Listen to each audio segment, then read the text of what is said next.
ఎట్టాగుండే పాప తొలి చూపే చుట్టుకుంటే ఏదో కొత్త ఊపే ఎటువైపు నెట్టేస్తుంటే ఉండుండి ఎటుంచో ఒక నవ్వే తాకుతోంది మొత్తంగా ప్రపంచం మహగమ్మత్తుగా ఉంది ప్రేమంటే ఇంతేనేమో బాగుందే ఏమైనా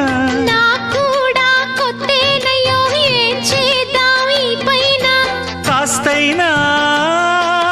కంగారు తగ్గాలి కాదన్ను ఏం చేసినా సరసం ఇంకా ఎక్కువైతే చచా చిచి తప్పదయ్యో అప్పుడే ఇట్ట ప్రేమ బళ్ళో